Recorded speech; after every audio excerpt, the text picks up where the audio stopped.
Assalamualaikum warahmatullahi wabarakatuh. Perkenalkan, nama saya Putri Imelda Borulubis, NIM 1910204081 dari kelas 5B dalam mata kuliah Biologi Konservasi. Dosen pengampunya yaitu Bapak Hendal Latiman, MPD. Baiklah, kali ini dalam video saya akan menjelaskan tentang kegunaan dan nilai ekonomi biodiversitas. Topik pembahasan yang akan saya bahas nanti, yang pertama, saya akan menjelaskan tentang kegunaan atau manfaat biodiversitas. Yang kedua, tentang nilai ekonomi biodiversitas. Kegunaan atau manfaat dari biodiversitas. Biodiversitas yang tinggi di suatu wilayah memiliki banyak sekali manfaat bagi lingkungan dan siapapun yang tinggal di wilayah tersebut. Manfaat-manfaat ini antara lain adalah jasa lingkungan, manfaat sosial, dan manfaat ekonomi sebagai sumber daya alam. Yang pertama ada jasa lingkungan. Jasa lingkungan pada dasarnya adalah efek positif terhadap lingkungan yang diberikan oleh flora atau fauna dalam suatu bioma. Dampak positif tersebut antara lain adalah: yang pertama, menjaga kestabilan siklus air. Yang kedua yaitu mendorong pembentukan dan perlindungan tanah serta organisme tanah. Yang ketiga ada menyimpan dan mendaur unsur hara serta nutrisi yang ada di tanah. Yang keempat yaitu mengurangi serta menyerap populasi. Yang kelima yaitu menjaga stabilitas dan mempengaruhi iklim lokal. Dan yang terakhir yaitu menjaga stabilitas ekosistem setempat.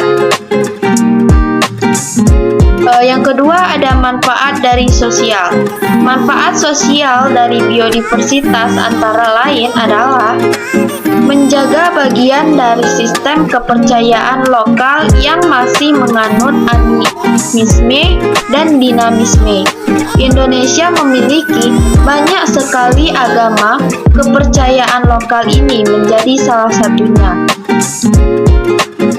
Menjadi wahana pendidikan sains terapan kepada anak-anak sekolah dan mahasiswa, terutama yang mengenyam pendidikan biologi, geografi lingkungan, kehutanan, ataupun ilmu terkait lainnya. Sebagai wahana rekreasi pariwisata dan penghilang penat bagi masyarakat daerah tersebut. Yang terakhir menjadi bagian penting dari kebudayaan lokal. Contohnya adalah hutan-hutan adat, gunung suci, ataupun kawasan laut yang dianggap sakral. Dapat ditarik kesimpulan bahwa manfaat sosial dari keanekaragaman hayati yang tinggi sangatlah banyak. Oleh karena itu, pemerintah dan masyarakat setempat harus bahu-membahu untuk menjaga keanekaragaman hayati wilayah tersebut. Manfaat ekonomi.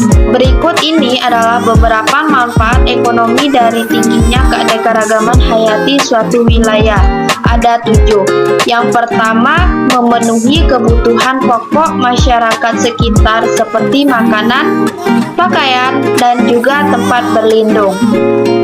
Yang kedua, sebagai penghasil sumber daya alam yang dapat diperbarui seperti pohon, makanan, dan komoditas perhutanan ataupun perkebunan. Yang ketiga yaitu sebagai bahan baku industri yang nantinya akan diekspor ke negara lain. Yang keempat yaitu sebagai bahan dasar sumber daya alam yang tidak dapat diperbarui seperti batu bara, gas alam, dan juga minyak bumi. Yang kelima yaitu sebagai plasma nutfah bagi generasi hewan dan juga tumbuhan berikutnya. Yang keenam yaitu dapat dimanfaatkan sebagai wahana pariwisata yang mendorong perekonomian lokal dan meningkatkan pendapatan masyarakat. Yang ketujuh yaitu sebagai sumber inspirasi pengembangan teknologi terbaru. Contohnya adalah serat baja komposit yang terinspirasi dari jaring laba-laba dan bentuk pesawat pengintai Amerika yang terinspirasi dari bentuk badan burung elang. Materi selanjutnya yaitu nilai ekonomi biodiversitas. Nilai ekonomi keanekaragaman hayati merupakan nilai kemanfaatan dari berbagai sumber hayati yang dapat menghasilkan keuntungan bagi penggunanya, yaitu dapat diperjualbelikan. Keanekaragaman hayati yang memiliki nilai ekonomi antara lain sebagai bahan pangan, obat-obatan, kosmetik, sandang, papan, dan memiliki aspek budaya. Yang pertama ada keanekaragaman hayati sebagai sumber bahan pangan. Yang kedua, keanekaragaman hayati sebagai sumber bahan obat-obatan. Yang ketiga, keanekaragaman hayati sebagai sumber bahan sandang. Yang keempat, keanekaragaman hayati sebagai sumber bahan papan. Dan yang terakhir yaitu keanekaragaman hayati sebagai aspek budaya. Mungkin hanya itulah yang dapat saya sampaikan atau saya jelaskan dalam video kali ini. Jika terdapat kesalahan, saya mohon maaf. Semoga video saya bermanfaat. Saya tutup dengan wabillahi taufiq wal hidayah. Wassalamualaikum warahmatullahi wabarakatuh.